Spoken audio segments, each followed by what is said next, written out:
দুটো বিশ্ব সেরা দল, একটা ফাইনাল। হার জিতের এই খেলায় একজন ফুটবলার নিজের জীবন বাজি রেখে দলকে জেতাতে চেয়েছিলেন। পুরো বিপক্ষ দল তাকে ঠেকাতে হিমশিম খাচ্ছিল, তারপরেও তাকে ঠেকাতে না পেরে একের পর এক আঘাত, ফাউল, এমনকি হাত দিয়ে আটকে রাখতেও বাধ্য হয়েছিল। তারপরেও তাকে কোনোভাবে আটকানো যাচ্ছিল না। এ ম্যাচে যেন প্রতিপক্ষদের জন্য ত্রাস হয়েছিলেন ব্রাজিলের সুপারস্টার নেইমার জুনিয়র। প্রতিপক্ষের গোলকিপারের মুখ থেকে ভেসে আসছিল, ওকে আটকাও, ও একাই আমাদের স্বপ্ন তছনছ করে দিবে, শুধু ওকে আটকাও, আমরা ম্যাচ জিতবো। 2021 কোপা আমেরিকার ফাইনালে মারাকানার ট্র্যাজেডিতে নেইমার ছিল অপ্রতিরোধ্য। স্মৃতির পালে হাওয়া দিয়ে চলুন দেখি এ ম্যাচে নেইমার প্রতিপক্ষদের জন্য কতটা দুর্বিষহ ছিল। এক অসাধারণ স্কিল দিয়ে ম্যাচটা শুরু করেন নেইমার। লো সেলসোর মাথার উপর দিয়ে এক অসাধারণ ড্রাবলে বল নিয়ে নেইমার বিপক্ষ দলকে বুঝিয়ে দিলেন যে এই ম্যাচটি হবে নেইমারময়। এই মোমেন্টটা লক্ষ্য করুন, মাঝ মাঠে বল, ক্যাসিমিরো নেইমারকে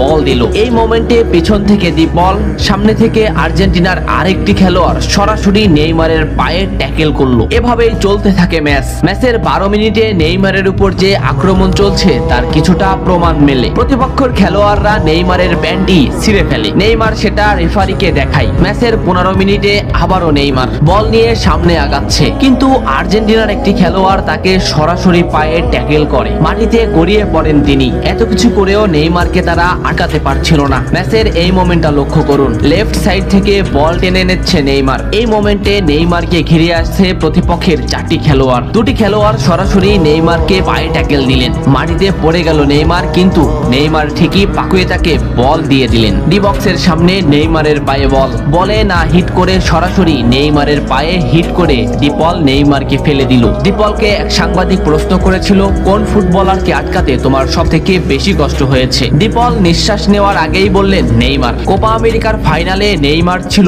অপ্রতিরোধ্য, তাকে আমরা কোনোভাবেই আটকাতে পারছিলাম না। আমাদের ফুটবলাররা তাকে আটকাতে ফাউল করছিল, কিন্তু তারপরেও সে যেন আরো বেশি জ্বলে উঠছিল। আমরা শুধু নেইমারকেই আটকাতে যাচ্ছিলাম, তবে আমরা বারবার ব্যর্থ হচ্ছিলাম। সত্যি নেইমার হলো আমার দেখা সবথেকে কঠিন প্রতিপক্ষ, যাকে আটকাতে আমরা হিমশিম খাচ্ছিলাম। ম্যাচের এই মোমেন্টটা দেখলে স্পষ্টই বুঝতে পারবেন নেইমারকে আটকাতে তারা কোন পদ্ধতি বেছে নিয়েছিল। মাঝমাঠ থেকে দুটো ফুটবলারকে ড্রিবলিং করে নেইমার বল সামনে আগালেন। এই মোমেন্টে নেইমারের পাশে দুটি ফুটবলার, নেইমার তাদের ড্রিবলিং করে আবারও সামনে আগালেন, কিন্তু এই সাইড থেকে একটি ফুটবলার সরাসরি হাঁটু বাজ করে নেইমারের পায়ে আঘাত করলো। নেইমার মাটিতে লুটিয়ে পড়লো। ম্যাচের এই মোমেন্টটা লক্ষ্য করুন, কেন ডিপলরা সেদিন নেইমারকে আটকাতে পারছিল না তারই একটা উদাহরণ। লেফট সাইডে নেইমারের পায়ে বল, সামনে প্রতিপক্ষের একটি ফুটবলার, নেইমার ড্রিবলিং করে তাকে